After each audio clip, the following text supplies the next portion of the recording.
Hello, this is Crystal Stanich, and thank you for joining me for this week's First Chapter Friday. Today, I will be reading from the first chapter of C.S. Lewis's The Lion, the Witch, and the Wardrobe. Hope you enjoy. Chapter 1. Lucy looks into a wardrobe. Once there were 4 children whose names were Peter, Susan, Edmund, and Lucy. This story is about something that happened to them when they were sent away from London during the war because of the air raids. They were sent to the house of an old professor who lived in the heart of the country, 10 miles from the nearest railway station and 2 miles from the nearest post office. He had no wife, and he lived in a very large house with a housekeeper called Mrs. Macready and 3 servants. Their names were Ivy, Margaret, and Betty. But they do not come into the story much.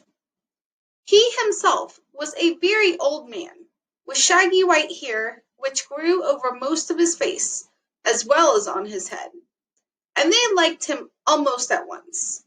But on the first evening, when he came out to meet them at the front door, he was so odd-looking that Lucy, who was the youngest, was a little afraid of him. And Edmund, who was the next youngest, wanted to laugh and had to keep on pretending he was blowing his nose to hide it. As soon as they had said good night to the professor and gone upstairs on the first night, the boys came into the girls' room and they all talked it over.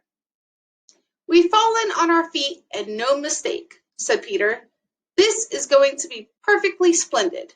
That old chap will let us do anything we like." "I think he's an old dear," said Susan.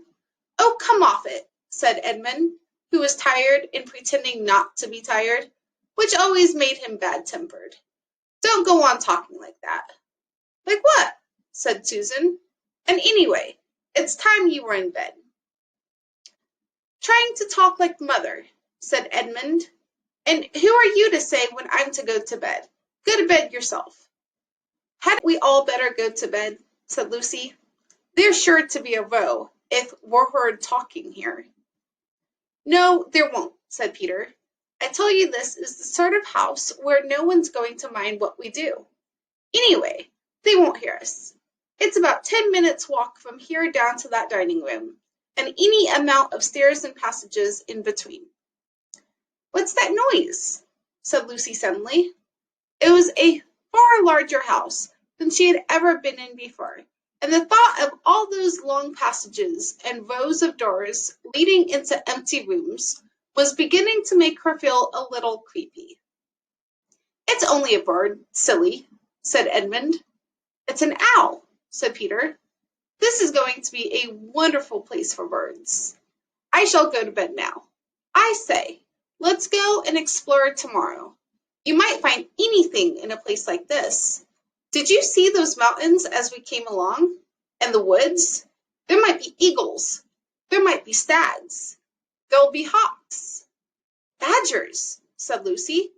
"Foxes," said Edmund. "Rabbits," said Susan.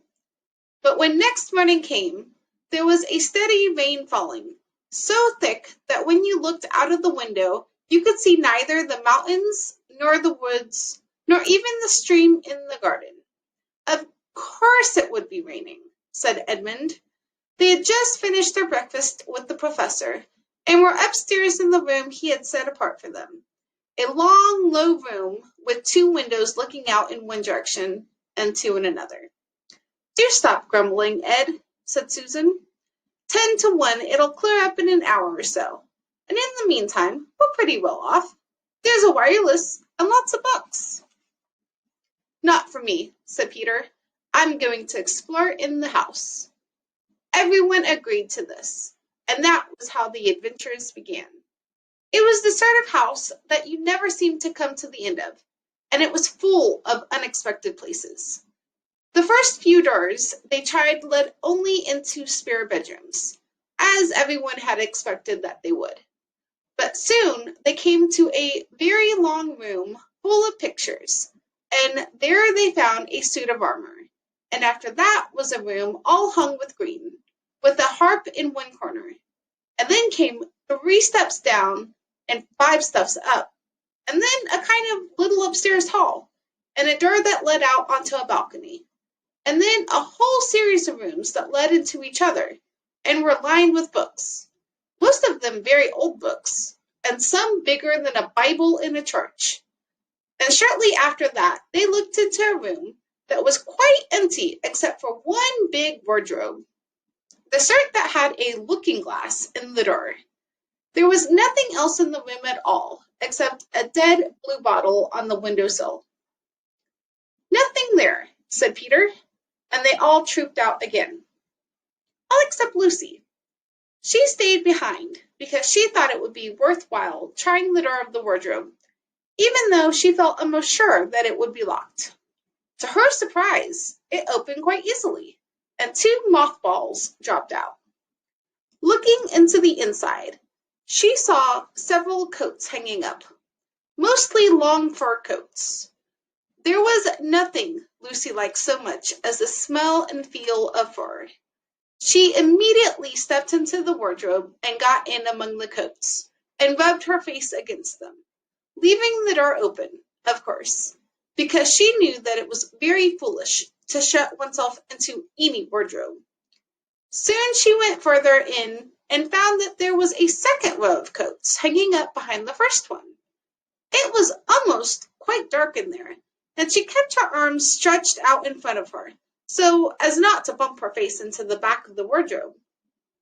She took a step farther in, then 2 or 3 steps, always expecting to feel woodwork against the tips of her fingers, but she could not feel it. "This must be a simply enormous wardrobe," thought Lucy, going still further in and pushing the soft folds of the coats aside to make room for her. Then she noticed that there was something crunching under her feet. "I wonder, is that more mothballs?" she thought, stooping down to feel it with her hand. But instead of feeling the hard, smooth wood of the floor of the wardrobe, she felt something soft and powdery and extremely cold. "This is very queer," she said, and went on a step or 2 further. Next moment she found that what was rubbing against her face and hands was no longer soft fur, but something hard and rough and even prickly. "Why, it is just like branches of trees," exclaimed Lucy. And then she saw that there was a light ahead of her, not a few inches away where the back of the wardrobe ought to have been, but a long way off. Something cold and soft was falling on her. A moment later, she found that she was standing in the middle of a wood at nighttime, with snow under her feet and snowflakes falling through the air. Lucy felt a little frightened, but she felt very inquisitive and excited as well.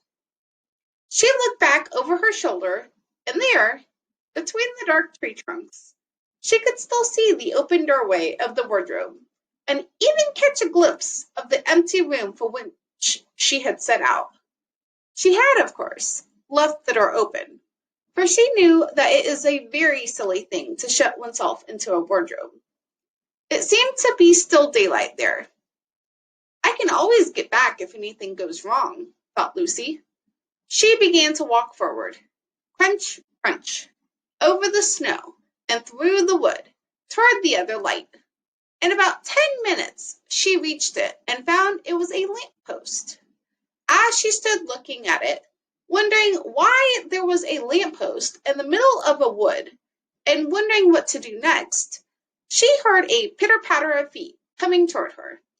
And soon after that, a very strange person stepped out from among the trees into the light of the lamppost. He was only a little taller than Lucy herself, and he carried over his head an umbrella. White with snow, from the waist upward, he was like a man, but his legs were shaped like a goat's. The hair on them was glossy black, and instead of feet, he had goat's hoofs. He also had a tail, but Lucy did not notice this at first, because it was neatly caught up over the arm that held the umbrella, so as to keep it from trailing in the snow. He had a red woolen muffler round his neck, and his skin was rather reddish too.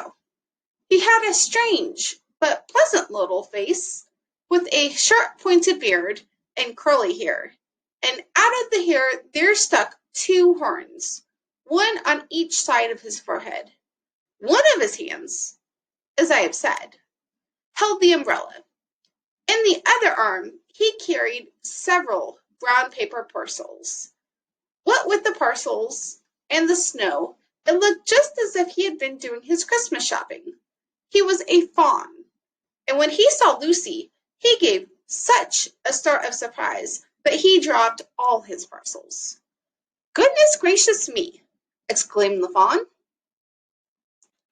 And that is the end of chapter 1 of The Lion, the Witch, and the Wardrobe, which you can download on the Hoopla app. Join me here next week as I read from the first chapter of Tolkien's The Hobbit. Thank you and have a great week.